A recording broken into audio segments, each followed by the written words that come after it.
Good morning, everyone. I'm very, very excited to host the first panel for today. The panel is titled Shared Impact Requires Solutions That Works for Businesses. Today, we're going to talk about what is in it for businesses to invest in social sustainability. Why is it important to assess where they stand in terms of social sustainability, and why is it important to create evidence around that, right? And can there be a returns on investments when it comes to social sustainability programs, and how does this understanding this evidence help other players in the ecosystem? I would like to introduce our three awesome speakers here. Firstly, Gayathri, who has a PhD in development studies, and she has worked at the grassroots level. She started collaborating with UNDP, UNICEF, and World Bank on development initiatives. She is also the co-founder of Sambhav Foundation. She started that in 2006, and she is also the chairperson in Labour Net Services Private India Limited. She has also published extensively, and she is also named top 50 most powerful women in business today in 2017, and also entrepreneur with social impact by Forbes. Welcome, Gayathri. Thank you so much for coming today. Next is Megha. She is the principal officer at Bill and Melinda Gates Foundation in the India country office. She works to enhance the engagement with the private sector. She has also previously been at Incitar Partners, which is a VC fund, and led the India investment team. She's also been at the Lincoln Advisory and in the M&A advisory role, and also with E&Y with strategy consulting role. She has an MBA from FMS and an engineering degree from Netaji Subhash Institute of Technology in Delhi, and also a CFA holder. Welcome, Megha. Thanks for coming. Next, we have our own Smit from Good Business Lab. He's the director of research and data at GBF. He has 9+ years of experience in labor economics, organizational economics, and early childhood education, both in GBL and JPAL. He has an MPhil from Oxford University. He has also taught in Indian universities like Gokhale and Symbiosis Institutes. Through his work, he has built a very nuanced understanding of multiple development challenges and how research can be a valuable tool, especially how can businesses be agents of change when it comes to development, right? So without much ado, I would jump directly into the panel. Firstly, question to you, Megha. We were thinking about how do you assess, the knowledge gaps when it comes to women's economic empowerment in the private sector, and if you can also focus on the target industries and firms that you work with in your talk. Yeah. Thank you, Sowmya, and thank you, GBL team, for calling us here today. And congratulations for all the great work that you're doing, especially in the areas where evidence is so sparse, and you're helping bring the evidence so that all the stakeholders can work for a common good. So thank you so much for that. Like Sowmya mentioned, I lead the private sector engagement at the India office of the Bill and Melinda Gates Foundation. Just a little bit about the foundation. The foundation has been working in India for over 20 years now. And we work across 5 key areas, including healthcare, financial services, sanitation, gender equality, and agricultural development, with a common objective that we have to improve the lives of the marginalized communities in India. We align very closely with the government's objectives in all these sectors, and we work with all the key stakeholders, including the not-for-profit institutions, state and the central governments, private sector now, and see how we can convene everybody together to work for our goal and objective. When I joined the foundation, which has been very recent actually, there was always a question on why private sector in the foundation, right? I would say that private sector plays a very, very key role. In all the 5 areas that we work in, we've realized that if we have to achieve the goals that we want to achieve, we won't be able to achieve it with only a few stakeholders. Private sector plays a very, very important part in all the key sectors. And as we said, okay, let's try and see what would get private sector to work for the goals that we care about, right? Is there a business case for them? So, when the private sector team works with any of these sectors, we do not think about a charity or a diversity mandate, we think about a business case. So is there a business case for the private sector to cater to the populations that we care about and hence also create profit, a better bottom line for themselves? Something that Achyuta also touched upon today. Doing good also means doing well. And that's where, we started working with a lot of these sectors, industries, etc., to see, okay, for instance, gender equality is a big division for us, which is both a horizontal and a vertical in a way that all the work that we do across sectors, we take a gender lens. And in terms of the vertical, we focus on women's economic empowerment. Now, if you look at sectors or industries in India, labor is becoming a major issue. And unless the industry starts to hire more and more women, it would remain an issue.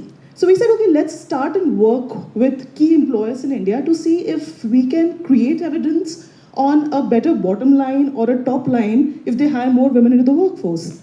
And that's where our project started with GBL, where they're helping us with the auto industry, both the auto component as well as the auto OEM sector, to see, if you improve the conditions for work for women at workplace, whether it's in terms of mobility, sanitation, care, accessibility to skilling, etc., would it lead to a better bottom line for the sector? So we hope to do more of these projects across sectors and across our program areas to see how we can embed this pro-poor, pro-gender intentionality in the businesses today. Thank you. Thanks a lot, Megha.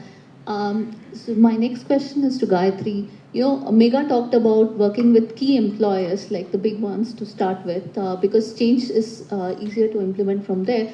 But it is given the size of informal economy, right, and the size of informal workforce in India, it is also equally challenging to address their issues. And some of your work, especially with respect to the health and housing for migrant workers, is very important, to address the challenges that migrant workers face. So if you would throw some light on your work on that.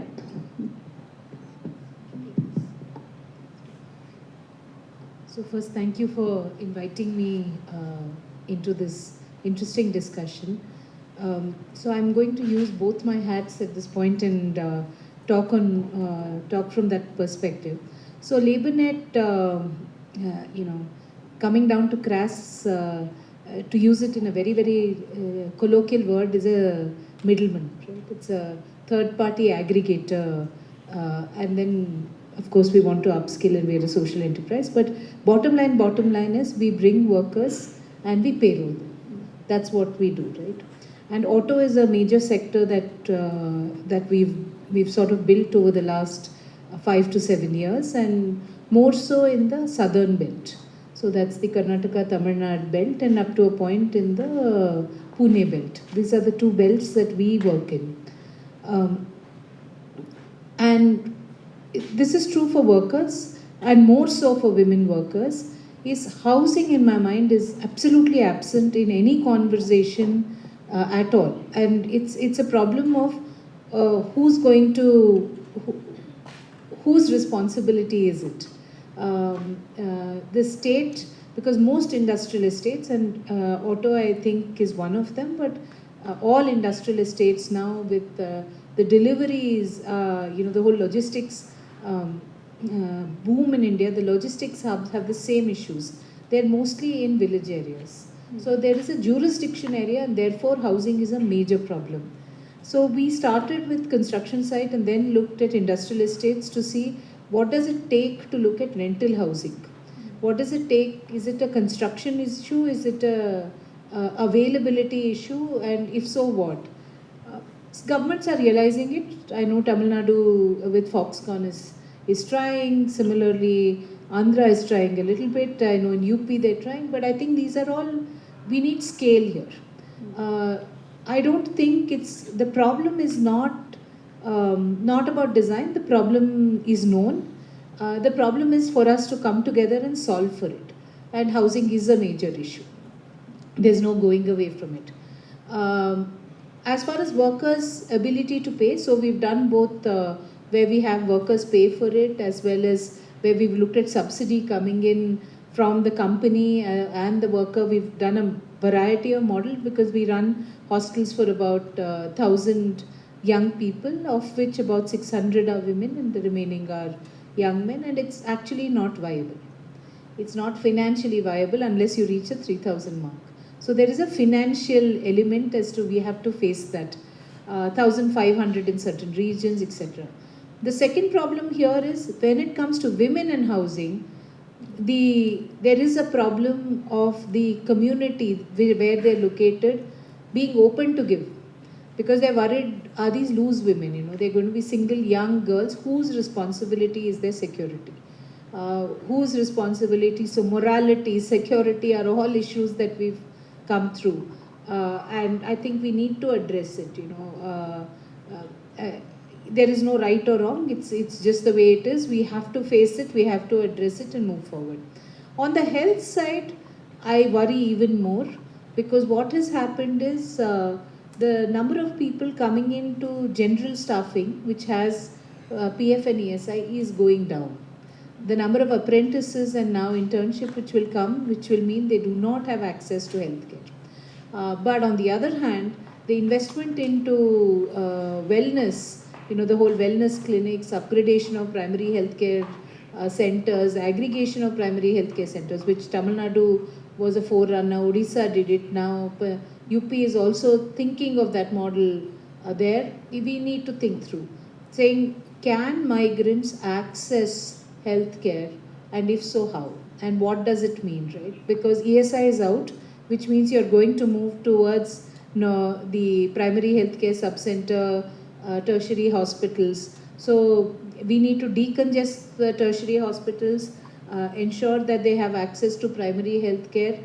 And this is in a situation where they have access to medical, on paper at least. There are doctors. It's not like employers are all evil monsters sitting there to make people sick, but there is a structural problem. So there's a cost issue, there's a design issue, and there's a structural issue. So in Hosur and Sriperumbudur, we are trying with about 600 girls to look on the Sambhav side. Can we look at creating it like a livelihood center, and then looking at the LabourNet side as to what does the work transition mean for young migrant girls. And I was very interested to see that you could form a buddy system, which was very interesting. But I think when you bring them, there is mobility, there is transport, as I said, there's morality, security. All of this needs to be addressed, and it requires, in my mind, blended finance. However, our finance systems are very verticalized. So I think that's where, in my mind, it is. It's either private sector money, so it's either equity, debt, or it's grant. So how do we marry the three to make it happen? And is it the employer, or is there the intermediaries? Who are the stakeholders? It's not going to be one, for sure. So how does collective impact happen for it to work is important. Thanks a lot. That was a very interesting perspective to, how do you bring different stakeholders together to address different issues that workers face. So Smit, over to you. We all know that, at least private companies, some of the private companies, especially those which are listed, they assess their social sustainability and they also report on it, right? And they do have programs and where they also try and evaluate that. But, what is the role that research can play, specifically when it comes to defining the scope, the methods, the communication, and the policy angles, right, when it comes to social sustainability programs? Yeah, so that's a great question, right? So as Arch has been talking about, Megha said, there's a lack of research side in these cases, right? So think about this, right? So if, say, a philanthropic organization or Gates Foundation starts a program, right? It's almost now given that they will have a measurement evaluation framework around it, right? So most of the programs that goes in, even for now some of the government programs, there is understanding that there will be a measurement evaluation framework around it, defined by different things.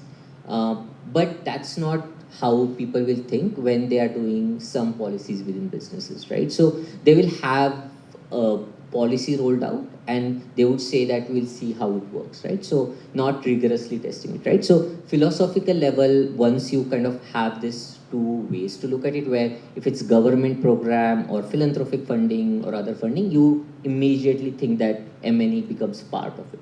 But that's not how would you react when, say, a firm is trying to implement something, right? So that's a mindset shift that I think is important.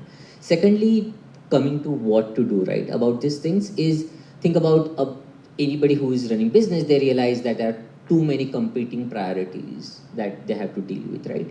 And in that case, it becomes a lot of time operational issues that they're focus of their work, right? If they're doing a program, they'll mostly think about how do I do this program, right? And not many times there's not enough time to step back and think about how do you measure it, evaluate, right? So I think research comes in very handy in this case, where you think about this is like a building in external expert into this case, right? So businesses are really good at execution, operations.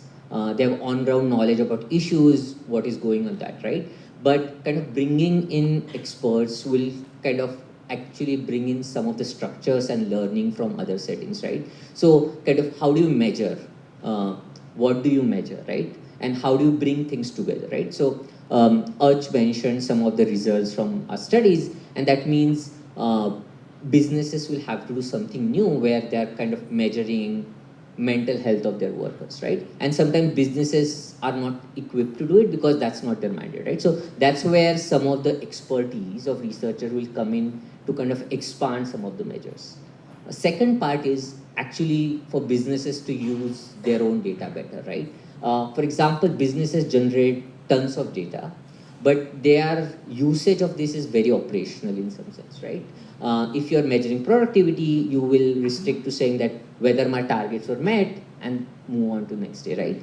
But kind of synergies across data that is come across, spread across HR department, production department, can kind of be leveraged to kind of show how it's work. So bringing in researcher would help in bringing a lot more structure as well as then complementarities across functionals in businesses to understand change, which is holistic, right? You're understanding from worker side to different production departments. So I think that's where research can come in, where you kind of bring in additional experts to bring in structure, complementarity across measurements to kind of help that way. And the last bit I would say is that it just brings in new perspective on people who have learned across different cases, seen across your businesses, to kind of either tell you at the go that these are some of the ideas you should try or not try, and what are other people have learned through it, right? So I think research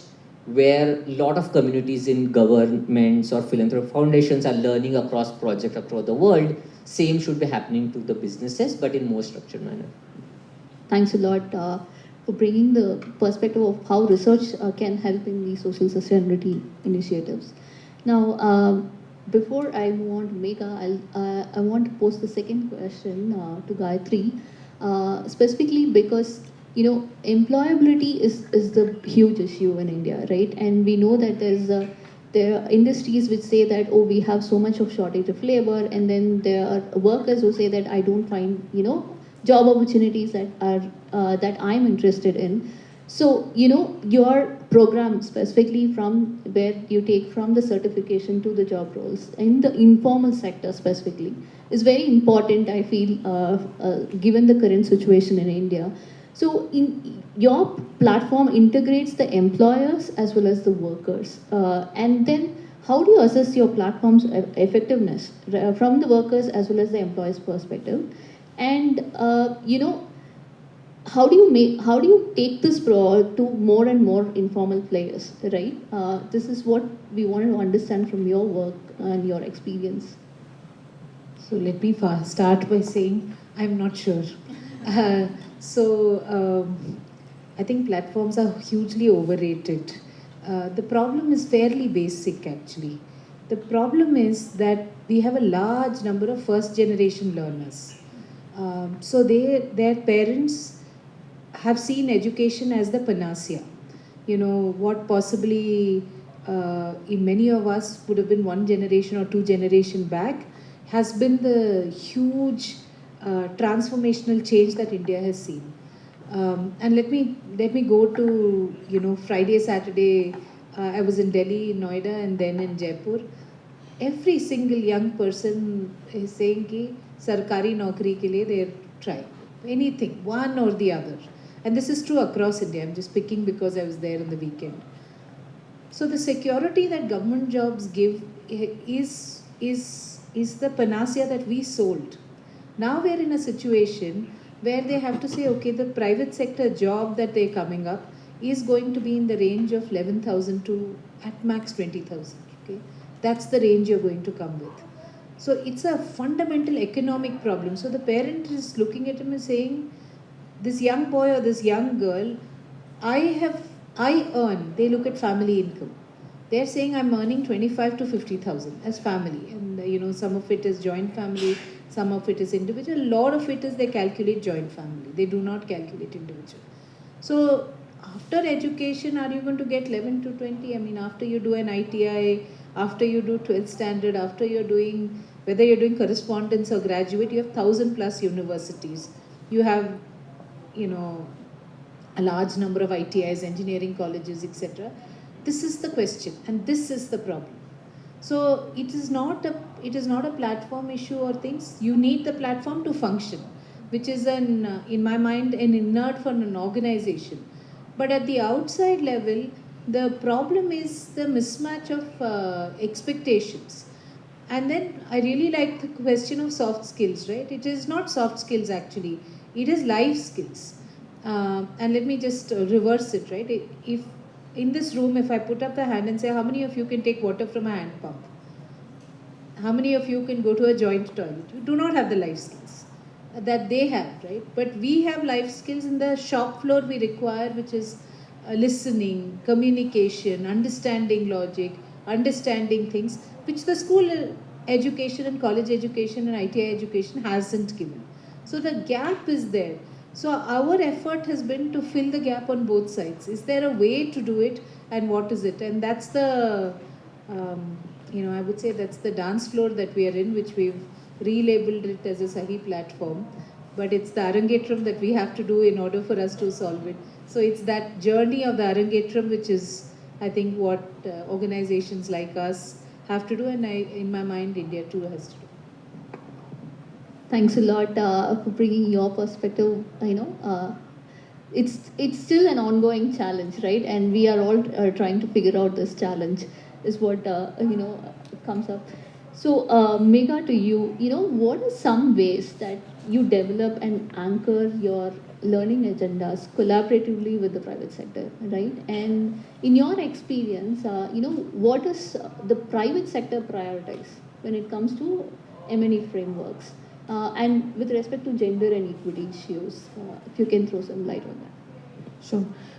Somewhere, like also Gayathri mentioned, there is no right answer or one answer fits all with the private sector, right? I define my work as solving for the private sector market failures, right? Because of which they don't cater to our target populations. And the issues or challenges could be very different from one player to the other. So our intent always is to work with a sector or a combination of players to see where are the issues, whether it's about creating a business case and evidence on them, so that the industry can become more intentional about it, whether it's about convening a lot of players together so that we can create that industry surround sound. So there are a variety of things that would take for us to get there. When it comes to private sector and how they do their decision making, I think there are just two things that drive the private sector. It's either profitability or regulations, right? So as a private sector team, my intent always is to create a business case for them so that they work for the agendas that we have. So I think in terms of whenever we design a program along with the private sector, there are two MLE agenda buckets for us. The first one is, of course, related to our programmatic interventions, our programmatic goals, where, for instance, if we are talking about healthcare, workforce well-being, workforce nutrition, we would try and measure, what are the health outcomes of a particular program. However, there is a parallel basket which is for the private sector on the private sector business case, right? How does one intervention leads to increase in productivity, decrease in attrition, and hence, better financials for the private sector. So I think these are the two things that we tend to evaluate in all the programs that we do alongside the private sector. Thanks a lot. That sets the next question for Smit. So we know that, so Aj also talked about ROI for social sustainability, right? And why is it important? And Megha has also insisted that it drives a lot of change within the private sector. Now, coming from the research point of view, how does ROI enable players in the ecosystem, especially when you see companies which don't have to report on these things, especially when you have to convince companies that it is good to invest, right? How does it actually help those other players in the ecosystem as well? How does research help there? So I'll say something, right? Like, so for example, in finance there is a saying that bad money drives out good money, right? I think there's similar parallel with policies and things, right? Like bad programs might crowd out good programs. I think it's very difficult to know, separate them out when you're looking too close to them. So I do think there is a way for us to objective analyze some of these programs. So for example, I just say that, for example, Megha's team and other teams that we're working out, we are doing some of the literature review to show what evidence is out there, right? And one of the things that we have realized across multiple sectors that we're trying is that you find part of evidence in different studies, right? And sometimes it's very frustrating for us to do, where business, like somebody will do an evaluation and then show one specific part where it's worked, right? Where we would say, okay, tell us more about what happens to other aspects, right? So I think ROI, that's Ursh talks about, I can take a few minutes to say, is that the way we are trying to do is to kind of try to get all the business metrics that we can get from the businesses working with them. Say we want to get attendance data to see what absenteeism looks like in the business, productivity data to check how they are measuring productivity, how workers are productive, their HR system data to look at attrition, worker turnover, right? Then we work with businesses to kind of understand how this matrices will affect their bottom line. And then we would go end up like taking that, converting to all into money metric to convert into benefit. Similarly, cost, we'll work to collect program data cost, etc. Try to average out personal costs, etc. Right? And then we can then show one specific number to businesses saying this is output. And the way this has helped to do is you tell a consistent story, right? The way Arch was mentioning about soft skills, we measured communications, right? We see communication affecting production bottlenecks or people getting better. We saw this affected your productivity by 18%, and this is to 52% ROI for you based on the parameters from your own business, right? So that's way, one way it helps policy is you can clearly communicate what is has done to you, right? You have numbers to show how it's affected. The numbers are reliable because it's from your own data. So that way, it's not just, oh, this program benefits your workers, but you can actually show where and quantitatively. And that's a very powerful message for businesses because then you can actually anchor on some of this, right? This also helps to build broader coalition within business. So many times you've seen there are one champion person in businesses who feels for a cause, right? And they'll start a program, but that's still kind of not broader coalition. So once you have these numbers to back it up, you kind of then starts building a broader kind of effort for this program to sustain, as well as then you also get clear evidence of programs which are not working, right? Sometimes it's very clear that you see a program, you think that it's working, not working, but once you have this like a framework around it, you know why it's not working, where it's not working, and it's easily when businesses want to choose which program to expand or scale up, then businesses can then kind of have a metric to kind of compare across programs. And also, last point is then that can then scale up beyond business, where the idea that time to first question, when you have a researcher or independent third party involved, that learnings from those programs, what works as well as what doesn't work, can then be taken across industry, in conventions, as well as build body of knowledge that then can next people use, that we are learning from each other, right? And that happens a lot in, say, other sectors of research, that can happen in businesses in this structured manner. Yeah, thanks a lot for sharing all your interesting thoughts and your experiences in this. We have some time, and I would like to throw it open to the audience. If you have any questions for our panelists, please do let us know if you have a specific question to a specific person addressed, or if it is a general question and any panelist can take it up.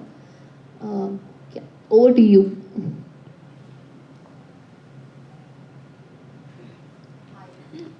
I think it's dark there and we can't see. Can you switch on the lights?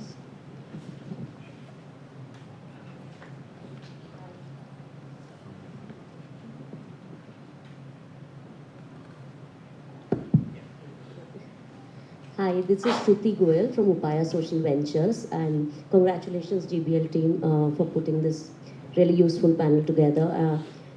Just an observation and a question to Megha maybe, is on investor responsibility in this whole discussion, where we are talking about research around worker well-being and how it is good for business.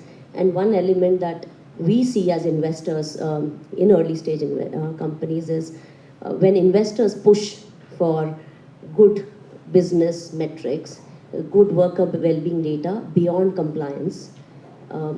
Is that a mandate, or is that an area that you also see at Gates building in? Because this research could really be useful for influencing investors on deal structuring or deal incentivizing, instead of just saying, I want all my investments to be compliant with whatever the laws of the land are. So I just would love to hear from you. Thank you for asking that question, Shruti. It is very, very important for us. When we talk about working with the private sector, we always think about influence and aggregation points that can drive the private sector in a scalable and sustainable way, right? So if you see our work with the auto sector, today we're working with the two large industry association, right? So that they can convene the different large and small auto players, to make the sector more gender intentional. Similarly, we feel that investor ecosystem is one such very, very important aggregation and influence point, because of the kind of investments they do, the kind of portfolio they have, and through the investors we can build these good practices within their portfolio companies. Whether it's about hiring more women into the workforce, whether it's making the companies more intentional about the whole ESG, right? And I think that's a very, very important. We are in some way working with that investor ecosystem right now, but would love to do more work with them as well. Thank you. Yeah, that's a great question. Bringing investors, suppliers, all the key players in the ecosystem actually pushes the agenda forward. We have one more question from the audience. Hi, this is Ruchi from Levi Strauss & Company. First of all, I would like to congratulate GBF for having such a great, event and inviting the panelists. I just, feel great that as an organization, we actually echo with the priorities that Achyut has mentioned and we are talking about here. But, one major roadblock that I see as changing or influencing the mindsets. And there are organizations diligently working with the, M&E aspect in place, but still not able to change that aspect, still not able to bring that change in. Right? And that is where the main challenge lies. And we as a business organization would definitely be working and, more concerned about, it should be a profitable move for the suppliers as well. But then how do you break in that mindset block and actually make it work? I know it's not going to happen with a click of, a mouse or something, but how do we really address it? Because since so many different brands are working towards it, and I'm sure they echo with it, what is that they do differently and want to make it happen? Is your question addressed to someone specific, or? I think all three experts have talked about it. Any of them can answer. And I would be looking for a holistic answer, to be honest. Okay. I can say the first thing is it's hard. I so recognize that. yeah, so I think the reason why I think Anant will talk about in his talk later, it's going to take, we have to give it time, right? I think, and you have to do small things, right? Like I think as Arch also said that it's a necessary first step, right? Like you need to show them how things work, right? Once you see them, this works for one program, they see the business, and some of the intervention we have run, one of the strongest kind of adoption or scale up potential we've seen where they get the feedback from the bottom up, right? So if you're implementing an intervention, trying a program, and then when the production manager on that factory floor tells, oh, this has been great, the production manager shows this is great, right? Like you get feedback from the HR that this is working good for me. That is what businesses kind of value a lot, right? So I think a good program that along with numbers, getting good feedback, that's kind of starts changing one, like this might work. Once you have across multiple sector, that kind of starts aggregating up, right? So I think my answer would be that you need to kind of keep trying in terms of different programs and kind of start building on one top of the other till people kind of then internalize this to say that like it becomes their kind of mental model to think about investment in workers works when I start doing it intentionally in these sectors, right? And that's how it will happen step by step, but it will take a while to kind of get multiple programs. It won't work where you say, this is, I have come with evidence, implement this thing, then businesses mindset. Like they need to see bottom up in their own businesses, only then you will start seeing this mindset shift. Okay. Because you talked about mindset, especially when it comes to women, and they face so many more issues. Is there any particular thing that you want to highlight when it comes to changing mindsets to accommodate more women into the workforce? So I think it's been said. I'm going to repeat, but it's going to be intentional in each subcluster that one has to work. It is not one industry alone. It's it's everything. The surround sound is very important. But when one does it, then how does it replicate the other? Is there enough learning is important. See, the other thing is it's always, in my mind, it's always a financial issue, right? And I know Shruti didn't address it to me, but so even if investors say it, if there's no market for it, it's not going to work. So the paying price of, if your cost of your thing is going to go up, then how does it impact? It matters. So I think it's not a popular statement I'm going to make, but feminization of labor has always brought costs down, traditionally. So I think to that extent it's good there. I don't like the idea that because of feminization cost has to come, it's an antithesis, but that is a fact, historical fact. And that is why also industries will feminize. Now, will that feminization result in positive for women? I think we should take the bad with the good, right? And it's at which level one has to see. Because it is a class, it's a community, it's an education, it's that conundrum that one has to work with. So not a great answer, but that's what I can think of. Yeah, thank you so much for sharing perspective on that. So we are almost in the fag end. I just want to try and see if I can bring up, what are the key takeaway points from this panel? Because, we have people who work with different sectors from different points of view.